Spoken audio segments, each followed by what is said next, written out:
Ella lunged toward me, frantically trying to button her shirt with shaking hands. Please, this isn't. It's not what it looks like. I stumbled backward, my legs weak. Not what it looks like? My voice came out strangled, barely recognizable. You were just Sarah was. How is this not what it looks like? Sarah stood up from the couch, her face pale. Mia, we didn't mean for you to find out like this. Find out, I repeated, my voice rising to a pitch I'd never heard myself make. Find out? How long? How long has this been going on? Ella's face crumpled. Tears were streaming down her cheeks now, her careful mascara running in black streaks. Mia, please let me explain. How long? I screamed. Ella's voice dropped to a whisper. 6 months. The world tilted. 6 months. Half a year. While I'd been finishing my thesis, applying for jobs, counting down the days until I could hold her again, she'd been with Sarah. 6 months. I repeated numbly. All those calls. All those messages about missing me, about waiting for me, about counting down the days. My voice broke. Were any of them real? Yes. Ella reached for me, but I jerked away. Mia, I do love you. I never stopped loving you. This thing with Sarah, it happened. You were so far away, and I was lonely, and don't you dare blame this on the distance. My hands were shaking so violently, I had to clench them into fists. I was lonely too. I was alone in a foreign country, working my ass off, missing you every single day. And I stayed faithful.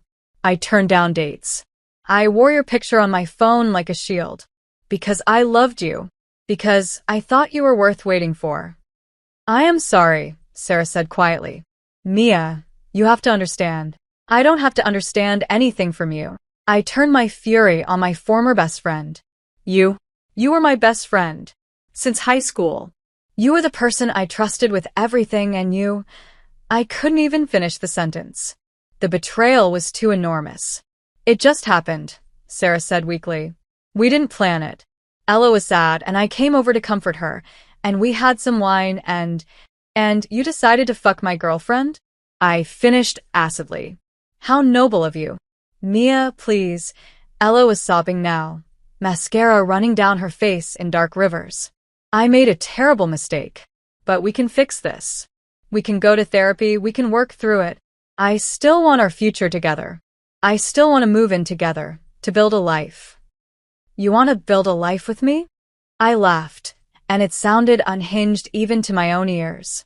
While you're sleeping with Sarah, tell me, Ella, were you planning to break it off with her? Or were you going to keep her as your little side piece while you played the devoted girlfriend to me? It's not like that. Then what is it like?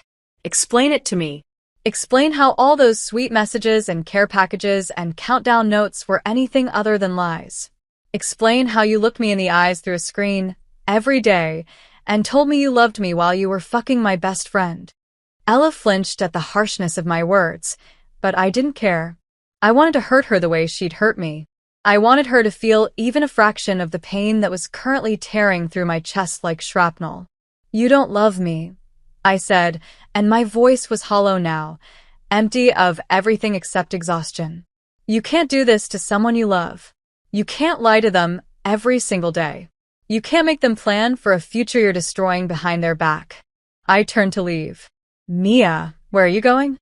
Ella's voice was panicked. We need to talk about this. There's nothing to talk about, I said without turning around. We're done. Completely done. Don't call me. Don't text me. Don't come looking for me. As far as I'm concerned, you both died today. Mia. I walked out, leaving the door open behind me, leaving 2 years of love and trust and devotion in ruins. I somehow made it down the stairs and to my car before the sobs overtook me. I collapsed against the steering wheel, crying so hard I couldn't breathe, couldn't think, couldn't do anything except feel the absolute devastation of having my entire world ripped apart. I'd been ready to start my life with Ella. I'd turned down job offers in London to come home to her. I'd spent 2 years being faithful, being devoted, being the perfect long-distance girlfriend. For nothing. For absolutely nothing. I don't remember driving to the beach. I don't remember parking. The next thing I knew, I was sitting in the sand at our spot, the place where Ella and I had spent countless Sunday mornings, where I'd first told her I loved her 3 years ago. My phone was buzzing relentlessly in my pocket. I pulled it out and saw dozens of missed calls and texts. Ella, Mia, please answer me. Ella, I'm so sorry, baby, please let me explain. Ella, it was a mistake, I swear. Sarah, Mia, I'm sorry. I'm so sorry. Sarah, please talk to us. Ella, think about everything we've been through. Ella, 2 years of waiting can't end like this. I blocked them both. Every number, every social media account, everything. I couldn't look at their names without feeling physically ill. A shadow fell across me.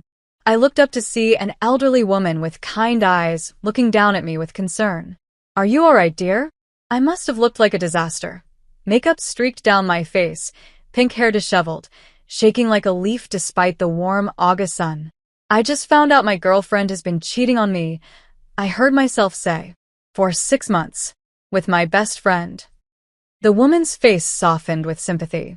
She sat down in the sand next to me without invitation. I'm so sorry, sweetheart. That's a terrible betrayal. I was in London. I continued, unable to stop the words from flowing.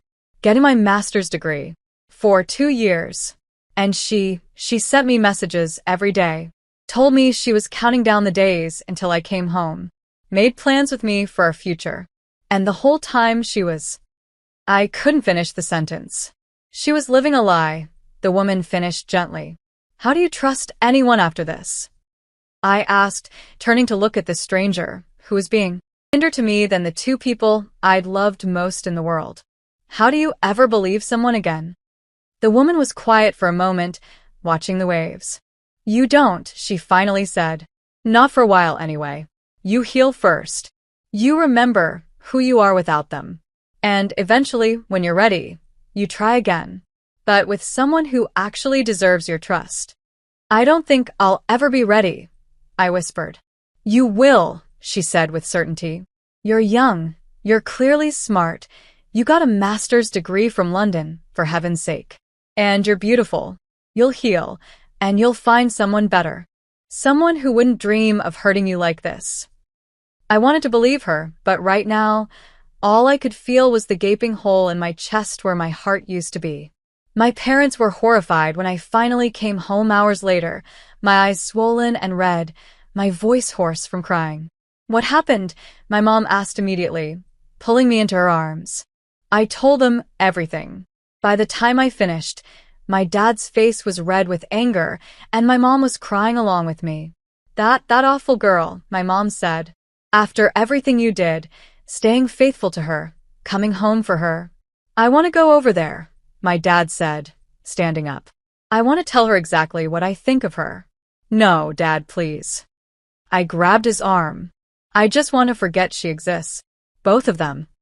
Over the next few days, the texts kept coming, even though I'd blocked them. They found ways around it, new numbers, email, even messages through mutual friends.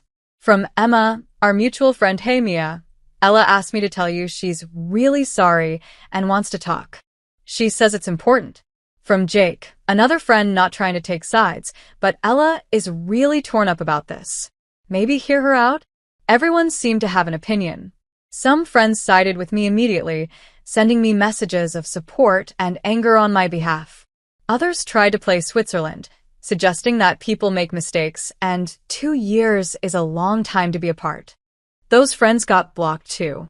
Jennifer, one of my college friends who'd never particularly liked Ella, was the most supportive. I never trusted her, Jennifer said when she came over with ice cream and wine.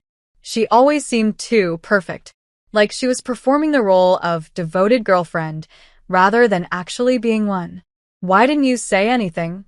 I asked, spooning chocolate ice cream directly from the carton. Would you have listened? You were in love.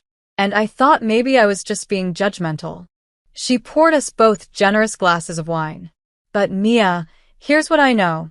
A woman who really loves you doesn't cheat. Period. It doesn't matter if you're in London or Mars or the other side of the bed. If she loved you the way you deserved, she would have stayed faithful. She said she still loves me. I said quietly. That it was a mistake. Sleeping with someone once when you're drunk. Maybe that's a mistake. 6 months of an affair while sending you sweet messages every day. That's a choice. Multiple choices. She chose to betray you over and over again. Jennifer was right, and I knew it. But it didn't make the pain any less intense. 2 weeks after I'd found them together, I'd fallen into a routine of numbness.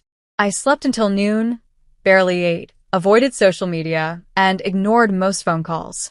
My parents were worried, but they gave me space to grieve. Priya called me from London one afternoon. Mia, darling, I heard what happened. I'm so sorry. News travels fast, I said dully. Jake posted something vague about drama, and I pieced it together. How are you holding up? I'm not. Have you left your house at all? Not unless you count the mailbox. Right, we're not doing this, Priya said firmly. You didn't survive 2 years in London, earn a master's degree, and come home just to let 2 cheaters destroy you. Get up. Shower. Put on actual clothes. Priya. I'm serious, Mia. I know it hurts. I know you feel like your world ended. But you're Mia Rodriguez. You're brilliant and strong, and you have pink hair, for God's sake. Pink-haired girls don't let cheaters win. Despite everything, I almost smiled. That's not a real rule. It is now. I just made it. Now get your ass up and remember who you are. After we hung up, I actually did get up. I showered for the first time in 3 days. I looked at myself in the mirror, really looked. My pink hair was faded and needed touching up. My face was gaunt from not eating. My eyes looked hollow. But underneath all that, I was still me.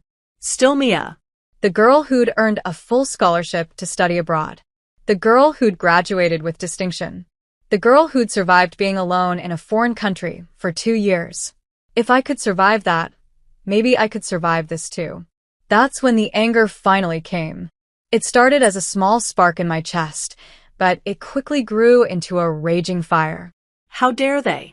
How dare Ella betray me like that while pretending to be the perfect, waiting girlfriend? How dare Sarah, my best friend since high school, stab me in the back? And how dare they try to make me feel guilty for being angry about it, sending their flying monkeys to suggest I should hear them out? Jennifer had asked me once, what would make you feel better? At the time, I'd said nothing could. But now, standing in my bathroom, looking at my reflection, I realized that wasn't true. I wanted Ella to feel what I'd felt. I wanted her to know the sharp sting of betrayal. I wanted her to understand what it was like to have someone you trust implicitly tear your heart out and stomp on it. I wanted revenge. Revenge? Jennifer asked when I called her the next day, my voice stronger than it had been in weeks. I'm listening. I need to make Ella feel what I felt. Public humiliation. Betrayal. Something that cuts deep. We met at a cafe far from any place Ella might be. I wasn't ready to risk running into her yet. Jennifer brought a notebook and looked at me with a mixture of concern and curiosity. Okay, talk to me. What are you thinking? I'd spent all night thinking about it, actually. Ella had always been someone who cared deeply about appearances, about what people thought of her. She'd cultivated this image of being the perfect girlfriend, the devoted partner waiting faithfully for her long-distance love. I won't expose the lie, I said. I want everyone to see that she's not who she pretends to be. How? That's when it hit me. Lena. Jennifer's eyes widened. Ella's stepsister? Exactly. I leaned forward, the plan crystallizing in my mind. Ella and Lena have always had this tension. Lena is everything Ella isn't. Wild, artistic, unapologetic. Ella's always been a little jealous of how comfortable Lena is in her own skin. So you want to date Lena to make Ella jealous? Not date. Just make it look like I've moved on. With the one person who would hurt her most. Her own stepsister. I paused, a darker thought occurring to me. The way she moved on with my best friend.